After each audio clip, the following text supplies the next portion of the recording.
फैज़ हमीद ने आखिरी वक्त तक हर मुमकिन कोशिश की थी। नवाज शरीफ साहब के पास भी बंदे भेजे। किसी आपने बाजवा साहब को माफी दे दी है, मैनू भी दे दो जनाब। मेरी बहन को आधी रात को गिरफ्तार करवाता है, मुझे हथकड़ियां लगवाता है, मेरी अद्वियात बंद करवाता है और फिर ढिठाई के साथ मुझे राब्ता करके कहता है कि मुझे आर्मी चीफ बनाओ। तो फैज़ हमीद के राब्ते तो सारे सियासतदानों के साथ थे। पाकिस्तान से जमहूरियत की हमेशा हमेशा के लिए साथ जो है वो लपेट देना और फिर पाकिस्तान की अदलिया को मुकम्मल तौर पर नथ डालना। किसी को धमकी देते थे, किसी को बुला लेते थे, किसी को बिठा देते थे, किसी को मुर्गा बना देते थे। ये उनकी रूटीन प्रैक्टिस थी फैज़ हमीद साहब की। आम इंतखाबात तक फैज़ हमीद का नेटवर्क इमरान खान के लिए काम करता रहा। आम इंतखाबात के बाद भी फैज़ हमीद का नेटवर्क इमरान खान के लिए काम करता। जैसे ही फैज़ हमीद गिरफ्तार हुए तो उसके बाद फैज़ हमीद के मोढे पे चढ़ के, कंधों पे चढ़ के सियासत करने वाले वो सारे के सारे हमले इमरान खान के पसपा होते। हम कहते थे कि सियासत करोगे तो रास्ता मिलेगा। अब क्या मांग रहे हैं? रास्ता दे दो, रास्ता दे दो बाबा, रास्ता दे दो खुदा के वास्ते।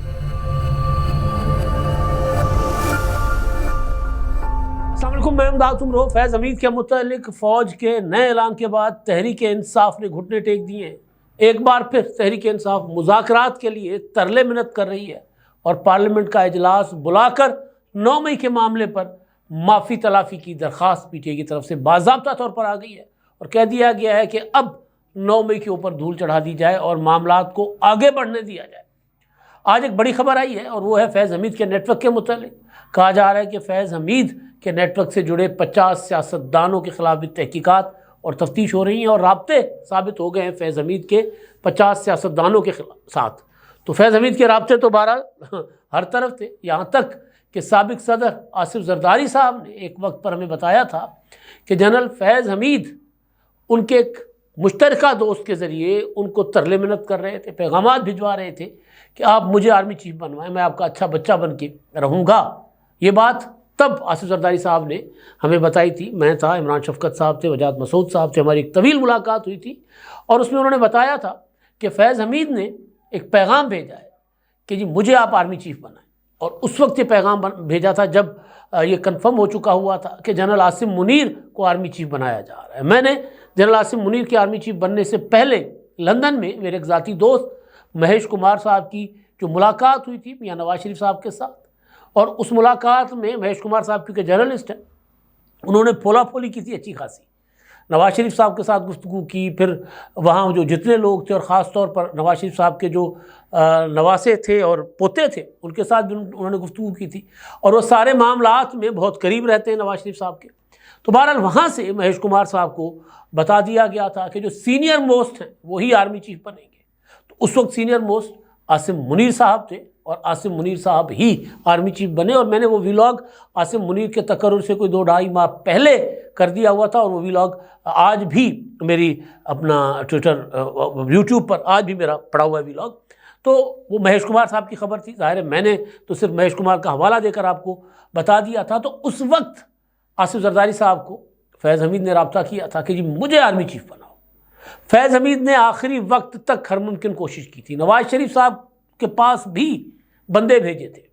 किसी आपने बाजवा साहब को माफ़ी दे दी है, मैनू भी दे दो जनाब, मैं की मतलब मैंने जो कुछ किया था इदारे की पॉलिसी के तहत किया था, अब आपका जो हुक्म होगा मैं बजा लाऊंगा। तो वहाँ से भी दोनों तरफ से हो गया था इनकार फैज़ हमीद साहब को। आसिफ जरदारी साहब ने हमें कहा कि जब मुझे पैगाम मिला तो मैंने उनको कहा था कि जी बहुत देर हो चुकी है, फैसला हो गया है कि किसने आर्मी चीफ बनना है। और हंस रहे थे आसिफ जरदारी साहब। उन्होंने कहा यार हिम्मत देखो, हौसला देखो, मेरी बहन को आधी रात को गिरफ्तार करवाता है, मुझे हथकड़ियाँ लगवाता है, मेरी अद्वियात बंद करवाता है और फिर ढिठाई के साथ मुझे राब्ता करके कहता है कि जी मुझे आर्मी चीफ बनाओ।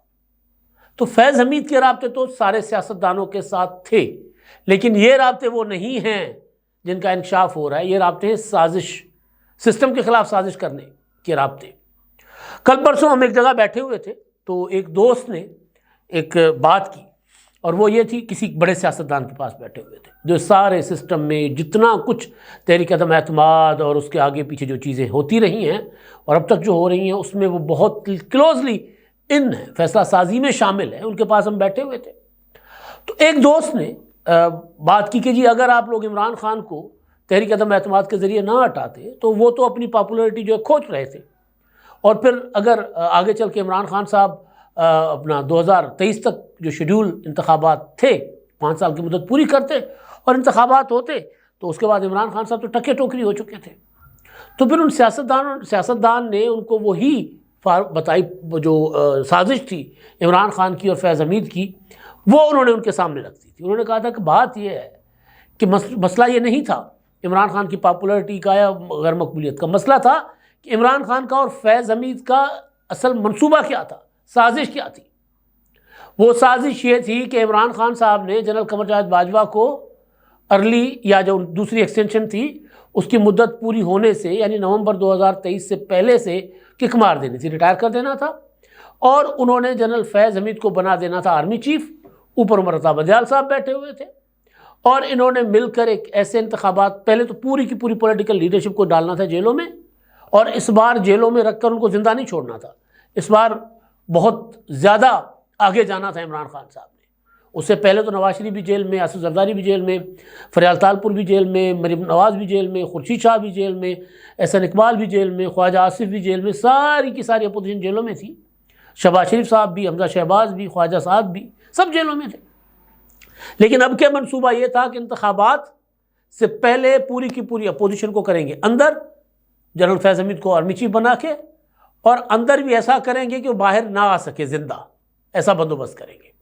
और उसके बाद इंतखाबात करवा के वो जो अपना ओवरसीज़ पाकिस्तानियों का वोट था, कोई 90 लाख के करीब या जो भी वोट था, उस वोट को मैनेज करके और पाकिस्तान में झुरलू फेर कर, धांधली की बदतरीन मिसालें कायम करके 2/3 मेजॉरिटी लेकर निज़ाम बदल लेना था। पाकिस्तान में फस्तायत बाज़ाब्ता तौर पर, आइनी और कानूनी तौर पर बपा, यानी कानून भी बदल देते, आइन भी बदल देते, अपना आइन और कानून बना देते। तो उससे ज़्यादा घाटे का सौदा अपना ये वो ज़्यादा घाटे का सौदा था। और कम घाटे का सौदा ये था कि प्री मेच्योरली इमरान खान साहब के इक़्तिदार से छुट्टी ली गई, उसको निकाल दिया गया उनको हुकूमत से। बेशक उससे इमरान खान ने पॉपुलैरिटी ली, लेकिन वो पॉपुलैरिटी इस निज़ाम के लिए इतना ख़तरा नहीं है जितना ख़तरा जनरल फैज़ हमीद का आर्मी चीफ बनना, फिर उस वक्त मरता बंदयाल का चीफ जस्टिस रहना और इमरान खान का वज़ीर आज़म बनना 2/3 मेजॉरिटी के साथ। अपोजिशन तो रहने ही नहीं देनी थी ना, कहीं अपोजिशन ना होती।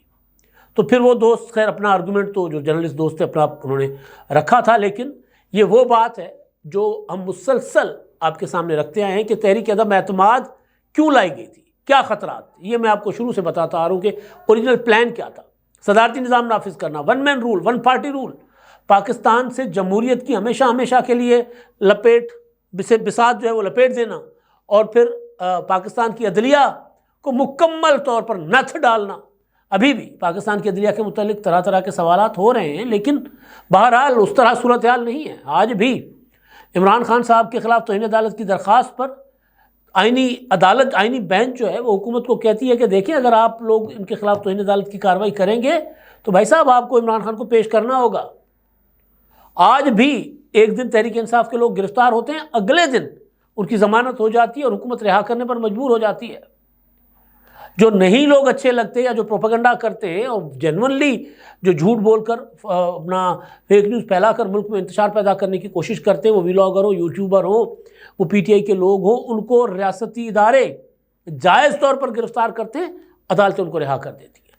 लेकिन अगर इमरान खान जो निज़ाम प्लान कर रहे थे और जो फैज़ हमीद एक साजिश कर रहे थे वो होता तो आज मुल्क में कोई बंदा बात करने जोगा ना होता। हम आज अगर बोल रहे हैं, कभी हुकूमत पर तनकीद करते हैं, कभी पीटीआई पर तनकीद करते हैं, या इमरान खान की सियासत के ऊपर बात करते हैं, तो हम तो कुछ करने जोगे ही ना होते। कोई भी वो लोग जो आज बहुत बड़े इनकलाबी बने हुए हैं कि जी मुल्क में फस्तायत है, आवाज़ें दबा दी जाती हैं, फिर वो बोलने, उनकी ज़बानें काट दी जाती, प्रैक्टिकली ज़बानें काट दी जाती, फिज़िकली। तो ये सूरत हाल बन रही थी। तो बहरहाल तो मैं गुजारिश ये कर रहा था कि जो राब्ते तो फैज़ हमीद सबके साथ रखते थे, उस वक्त भी मुस्लिम लीग नून के लोगों के साथ भी राब्ते थे फैज़ हमीद के बतौर DGISI, और उनके राब्ते बतौर कोर कमांडर, बतौर जनरल, उनके राब्ते पीपल्स पार्टी और मुस्लिम लीग नून के लोगों के साथ भी थे। लेकिन साजिश वो PTI के लोगों के साथ मिलकर कर रहे थे। कल DGISPR ने फैज़ हमीद का जो पहले ट्रायल चल रहा था कोर्ट मार्शल में, उसका प्रेस रिलीज जारी किया कि जी फैज़ हमीद को चार्जशीट कर दिया गया है, और साथ साथ फिर ये भी कि जी फैज़ हमीद के ख़िलाफ़ मज़ीद तहकीकात और तफ्तीश भी जारी हैं, और उनमें जो मुल्क के अंदर इंतशार फैलाना, पुरतशद्दुद साजिशें, नापाक सियासी अज़ाइम रखने वाली सियासी कुव्वत के साथ मिलकर साजिश करना मुल्क के ख़िलाफ़, और उससे 9 मई के वाक़यात भी जुड़े, ये ISPR की प्रेस रिलीज में वाज़ेह अल्फाज में कहा गया। तो आज अंसार अब्बासी साहब ने खबर दी है कि जो फैज़ हमीद के ख़िलाफ़ तहकीकात और तफ्तीश हो रही है उसमें 50 सियासी रहनुमा भी शामिल हैं, वो जो फैज़ हमीद के साथ जो करीबी जिनके रवाबित थे, और इनमें मेजॉरिटी नहीं बल्कि सारे के सारे पीटीआई के लोग थे। क्योंकि जो इंक्वायरी हो रही है, जैसे मैंने कहा ना, फैज़ हमीद बतौर आर्मी चीफ, बतौर जनरल, बतौर DGI सही, वो सबको इंगेज करते थे। किसी को धमकी देते थे, किसी को बुला लेते थे, किसी को बिठा देते थे, किसी को मुर्गा बना देते थे। ये उनकी रूटीन प्रैक्टिस थी फैज़ हमीद साहब की, और वो उसको इन्जॉय करते थे। लेकिन अब ये जो तहकीकात और तफ्तीश होंगी, तो कल तो ये था कि सिर्फ इमरान खान, लेकिन अपना जो प्रेस रिलीज के मुताबिक दायरा इमरान खान का मतलब है पीटीआई पूरी की पूरी। तो अब 50 तक का दायरा बढ़ा दिया गया। कल फैसल ओडा ने कहा था कि बुशरा बीबी भी हैं, मुराद सईद भी हैं, हमाद अजहर का नाम भी उन्होंने लिया कि ये वो लोग हैं जिनके अगेंस्ट जो फैज़ हमीद के साथ इन साजिशों में मुलविस थे, और उन्होंने इशारा किया था कि जी इनका कोर्ट मार्शल होगा, अगर एक जनरल का हो सकता है तो इनका भी होगा। तो बहरहाल अब वो मामलात इन्वेस्टिगेशन की हद में चले गए हैं, और अपना जो कोर्ट मार्शल का जो सिस्टम होता है उसको समझने वाले ये दावा करते हैं कि कोर्ट मार्शल से पहले चीज़ें प्रूव कर दी जाती हैं, साबित हो चुका होता है कि जी हाँ ये इन्होंने किया है, और उसमें फिर मौका भी दिया जाता है इन्वेस्टिगेशन के दौरान कि आप अपने हक़ में सबूत लाएं। तो सबूत नहीं लाए। फैज़ हमीद साहब इमरान शफ़क़त के बकौल के अपनी फैमिली को कहते हैं कि जी अब बस दुआ ही करें, आप मेरे लिए दुआ ही कर सकते हैं, क्योंकि फैज़ हमीद को बार बार मौका फराहम किया गया था कि जी हम नहीं चाहते कि किसी जनरल का ट्रायल हो, हमारे लिए अच्छा नहीं होता बतौर इदारा, लेकिन आप बाज आ जाएं, बाज नहीं आ रहे थे। तो फैज़ हमीद के पकड़े जाने के बाद आप देखें वो पीटीआई जो किसी न किसी शक्ल में बड़े हमले भी करती थी, जो ज़िमनी इंतखाबात हुए थे इमरान खान की हुकूमत के ख़ात्मे के बाद, पंजाब में 25 हल्के जो खाली हुए थे, जिसमें 5 तो मखसूस नशिस्तों वाले थे और 20 जनरल सीट्स थी। 50 अपना जो डी सीट हो गए थे पीटीआई के लोग जिन्होंने हमजा शहबाज को वोट किया था, तो उसमें 20 में से 15 सीटें पीटीआई जीत गई थी। बाजवा और फैज़ हमीद उस वक्त भी इमरान खान के साथ थे। और फिर एक इंतखाब होता है, वो जो पीटीआई ने रिज़ाइन कर दिया था, तो उसमें कुछ 8-10 सीटों पर इंतखाबात होते हैं। तो कराची की सीट छोड़कर बाकी सारी सीटें इमरान खान साहब जीत गए थे, पंजाब और केपीके की। वहाँ पर भी फैज़ हमीद का नेटवर्क इमरान खान के लिए काम कर रहा था। यहाँ तक कि आम इंतखाबात तक फैज़ हमीद का नेटवर्क इमरान खान के लिए काम करता रहा। आम इंतखाबात के बाद भी फैज़ हमीद का नेटवर्क इमरान खान के लिए काम करता रहा। केपीके में पीटीआई की ये जो इतनी बड़ी विक्ट्री है, उसके पीछे भी फैज़ हमीद नेटवर्क का हाथ है। इसमें टीटीपी है, बाकी जो अवामिल भी शामिल हैं, वो लोग जिनको अफ़गानिस्तान से लाया गया था, सारा कुछ शामिल था पीटीआई के लिए। तो जैसे ही फैज़ हमीद गिरफ्तार हुए और उनका नेटवर्क एक के बाद एक एक्सपोज होता गया, पकड़ा जाता गया, तो उसके बाद फैज़ हमीद के मोड़े पे चढ़ के, कंधों पे चढ़ के सियासत करने वाले या अपने से भी बड़े कदावर लोगों के ऊपर हमले करने वाले, चाहे वो चीफ जस्टिस काजी फ़ायज़ ईसा थे या इमरान खान के सियासी मुखालिफ थे, वो सारे के सारे हमले इमरान खान के पसपा होते गए। और अब आलम यह है, अगस्त, सितंबर, अक्टूबर, नवंबर, दिसंबर, 5 माह मुसलसल इस्लामाबाद पर हमले, लॉकडाउन, और अब तो सिविल नाफरमानी की तहरीक, और सिविल नाफरमानी की तहरीक के साथ साथ एक 5 रुकनी कमेटी इमरान खान ने बना दी। और आज जो कौमी असम्बली में बैरिस्टर गौहर की तकरीर है, वो चीख चीख कर कह रहा है कि हमें माफ़ी दे दो, बस हो गई हमारी, हम इससे आगे नहीं जा सकते, या ये कि जी हमें मजबूर मत करें कि हम इससे आगे जाएं। तकरीर में वो कह रहे हैं कि जी 9 मई की धूल जो है बैठनी चाहिए, अब बस कर जाए। अब वो क्या रहे हैं, मैं आपको ये जो रिपोर्ट कर रहा है जियो में, वहाँ से ये खबर उठाई है, ताकि जो कोट एंड कोट में चीज़ करूँ तो वो अगर कोई चीज़ हो तो जियो की ही जिम्मेदारी होगी ना। तो लिख रहे हैं कि जी चेयरमैन बैरिस्टर गौहर अली खान ने कहा है कि पार्लियामेंट हमें मुज़ाकरात के ज़रिए रास्ता फराहम करे। रास्ता मांग रहे हैं। पहले ये कहते थे कि हम भी दरिया हैं, हमें अपना हुनर मालूम है, जिस तरफ भी चल पड़े तो रास्ता हो जाएगा, रास्ता बन जाएगा। नहीं बना रास्ता। मैं बार बार कहता रहा, और हर आदमी जो थोड़ा बहुत सियासी शऊर रखता था, उन्होंने कहा कि भाई सियासत के ज़रिए आपके रास्ते बन सकते हैं, हठधर्मी के ज़रिए, मसल्स पावर्स के ज़रिए, टकराव के ज़रिए, तसादुम के ज़रिए रास्ते नहीं बनते। और मज़ाहमत और तसादुम में फ़र्क करके जिए। कन्फ्रंट्रेशन और रेजिस्टेंस में फ़र्क होता है। मज़ाहमत जो होती है वो लीगल टर्म है, तसादुम या कन्फ्रंट्रेशन जो है वो नेगेटिव टर्म है, वो सियासत में नहीं उसकी कोई गुंजाइश। ये साहब तसादुम करते थे, इमरान खान साहब, 9 मई हो, उससे पहले 2014 हो, उसके बाद जो इस्लामाबाद पर मुसलसल ये जो 3-4 हमले हुए हैं रिसेंटली वो हों, या अब सिविल नाफरमानी की तहरीक की कॉल हो, ये सब या बगावत है या कन्फ्रंट्रेशन है, तसादुम है। ये पॉलिटिकल तरीका नहीं है। हम कहते थे कि सियासत करोगे तो रास्ता मिलेगा। अब क्या मांग रहे हैं? रास्ता दे दो, रास्ता दे दो बाबा, रास्ता दे दो खुदा के वास्ते। अब 9 मई की धूल बैठनी चाहिए। कौमी असम्बली में खिताब करते हुए बैरिस्टर गौहर ने कहा कि हम इस ऐवान में मुज़ाकरात करके अपने ऊपर होने वाले मज़ालिम का, जुल्म का हिसाब चाहते हैं।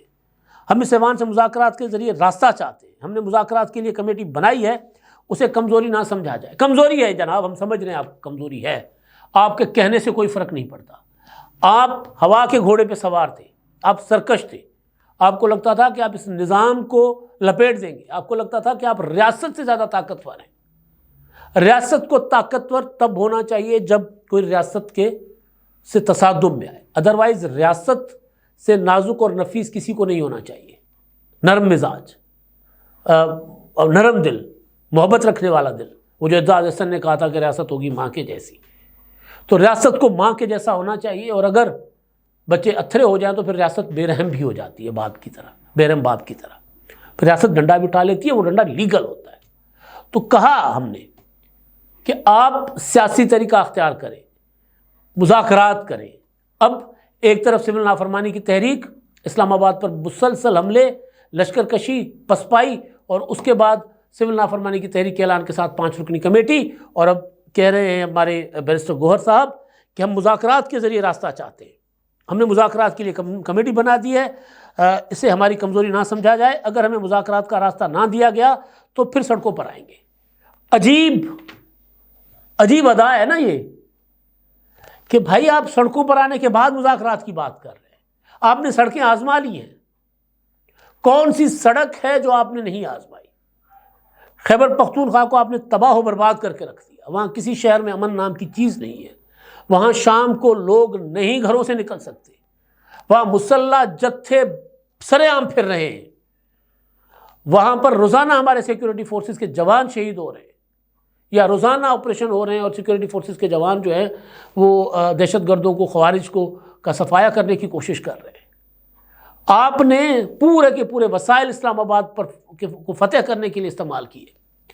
आपने दुनिया की तारीख की तेज़ तरीन तहरीक चलाकर देख ली। हर 15 दिन के बाद इस्लामाबाद पर जत्थाबंदी, लश्कर कशी। सड़कें तो आपने आजमा ली, आपकी बस हो गई है, लोग आपके लिए नहीं निकल रहे। अब आप कह रहे हैं मुज़ाकरात करें। मैं भी कह रहा हूं कि मुज़ाकरात होने चाहिए। आगे चलकर क्या कहते हैं? हमें बार बार सड़कों पर आने पर मजबूर ना किया जाए। आए पार्लियामानी कमेटी का इजलास बुलाएं। अब 9 मई की धूल बैठनी चाहिए। कौन सी पार्लियामानी कमेटी? ये वही पार्लियामानी कमेटी है जो 26वीं आईनी तरमीम से पहले बनाई गई थी। ये वही पार्लियामानी कमेटी है जब अली अमीन गंडापुर ने संगजानी में खड़े होकर रियासत को ललकारा था, कहा था कि जी मैं आकर खुद इमरान खान को जेल तोड़कर रिहा करवाऊंगा, लेकर जाऊंगा यहाँ से, मैं वापस आ रहा हूँ। याद है ना 8 सितंबर की उनका वो संगजानी का जलसा। तो उसके बाद जो है वो रियासत के अंदर भी कुछ ऐसे लोग होते हैं जो अजीबोगरीब हरकतें करते हैं। तो सारा पीटीआई के ऊपर हर तरफ से तनकीद हो रही थी, डिफेंसिव हो गई थी पीटीआई। तो पार्लियामेंट के अंदर घुसकर पीटीआई के लोगों को गिरफ्तार किया गया था। तो उसके ऊपर पीपल्स पार्टी, जेयूआईएफ, मुस्लिम लीग नून सब एक हो गए थे कि ये नहीं होना चाहिए था, ये गिरफ्तारियां गलत हुई हैं। तो उसके बाद एक पार्लियामानी कमेटी बनी थी सैयद खुर्शीद शाह साहब की सरबराही में। तमाम जमातें पार्लियामेंट के अंदर जो थी उसके अंदर उसमें शामिल थी। और फिर उस कमेटी के प्लेटफॉर्म से 26वीं आईनी तरमीम के ऊपर डिस्कशन भी हुआ था। उस खुसूसी पार्लियामानी कमेटी की बात कर रहे हैं। तो उस पार्लियामानी कमेटी को छोड़ भी खुद दिया था। वहाँ कहा जा रहा था कि हम, बिलावल भुट्टो ने कहा, खुर्शीद शाह साहब ने कहा, मौलाना फजलुर रहमान साहब ने कहा, मुस्लिम लीग नून के दोस्तों ने कहा कि जी हम इस पार्लियामानी कमेटी के ज़रिए मीसा के जमहूरियत 2 की तरफ बढ़ना चाह रहे हैं। ये साहब कह रहे थे कि आप चोर हैं, आप डाकू हैं, हम तो आपको लश्कर के ज़रिए निपटेंगे। अब क्या कह रहे हैं? लश्कर आजमा कर कह रहे हैं कि जी मुज़ाकरात के लिए का रास्ता खोलें, पार्लियामानी कमेटी का इजलास बुलाएं, वरना हम सड़कों पर आएंगे। तो सड़कें आप आजमा चुके हुए, सड़कों की धूल आप चाट चुके हुए। बाकी वो जो 26 नवंबर की बात कर रहे हैं कि हमारे लोगों पर गोलियां चलाई गई, गोलियां चली हैं तो गलत हुआ। लेकिन अगर बैरिस्टर गौहर साहब ये कहें कि हमारे लोग मुसल्ला नहीं थे, तो बैरिस्टर गौहर साहब अपने लोगों की खुद लगाई गई वीडियोस देख लें ज़रा। पीटीआई के अंदर काफ़ी सेंसिबल आदमी है बैरिस्टर गौहर साहब। तहरीक इंसाफ सियासी अंदाज अख्तियार करे, सियासी अंदाज में अपोजिशन बने, इससे इसका मुल्क और कौम से ज़्यादा पीटीआई को फ़ायदा होगा। अब जब दीवार से लग चुके हुए हैं, अब जब दीवार के साथ चुनवाए जा रहे हैं, अब जब दलदल में धंसे हुए हैं, तो वो लोग जो मुज़ाकरात के लिए इनके पीछे पीछे थे, जिनको धुतकारते रहे, अब उनके सामने हाथ जोड़ कर कह रहे हैं कि हमें मुज़ाकरात दे दो। उनके सामने घुटने टेक कर कह रहे हैं कि पार्लियामानी कमेटी का इजलास बुलाओ। काश कि ये बात पहले कहते तो शायद आज इमरान खान भी बाहर होते और शायद पीटीआई का यह शर नशर भी ना होता, और शायद फैज़ हमीद के नेटवर्क के ज़रिए पीटीआई को मज़ीद कुचलने के मंसूबे भी ना बन रहे होते। अब तक के लिए इतना ही। अल्लाह हाफ़िज़।